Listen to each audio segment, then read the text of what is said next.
میں نے 15 پہ کال کی، ادھر سے نا انہوں نے بولا کہ مبشر AICR ہے۔ میں نے کہا جی سر بھیج دیں، ہمارا جھگڑا ہوا، ہماری فیملی کو بہت زیادہ نا خطرہ ان سے۔ وہ گھر آیا، گھر آنے کے بعد وجود اس نے بولا کہ میں یہ کس سے پوچھنا ہے۔ میں نے کہا یہ میری والدہ، یہ میرے بہن بھائی، ان سے پوچھ لو۔ اس نے بولا نہیں تم مجھے بہت اچھی لگتی، اور اس نے دروازہ بند کر کے میرے کپڑے بھی سر اتار کے اس نے میرے ساتھ غلط کام کیا۔ اس کے بعد میں نے اپنی امی کو بھی، کسی کو، بھائی کو بھی نہیں بتایا۔ اسی صدمے میں چپ کر گئی تھی۔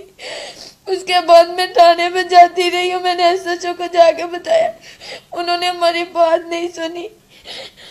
جب بھی ہم DPO کے پاس گئے تو ادھر جا کے مبشر نے مجھے دھمکی دی تھی، میں نے تمہیں گولی مارنی ہے اگر میرے خلاف کوئی بھی بیان کیے، جو بولو گی میں تمہارے ساتھ ویسے ہی کروں گا، میں تمہارے ساتھ تعاون کروں گا، صحیح رہو گا، اور میرے خلاف کوئی بیان نہیں دے دے۔ میں ڈرتے ہوئے کہ اور ادھر بیان نہیں دیا، بھی میں نے قرآن کی گالی تھی، کہتا ادھر جا کے تم نے مجھے بھائی بولنا۔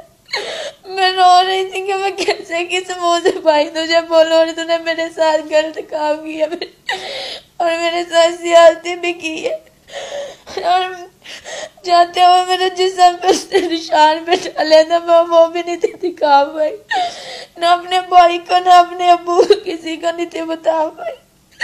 اور ادھر ہم بیٹھے ہوئے تھے، انہوں نے ہم سے پوچھا تو میں نے ان کو سارے بیان بتائے، لیکن ادھر DPO نے بول دیا کہ یہ بیان سارے ختم کر دو، تم میری بہت جی ہو، تجھے انصاف مل جائے۔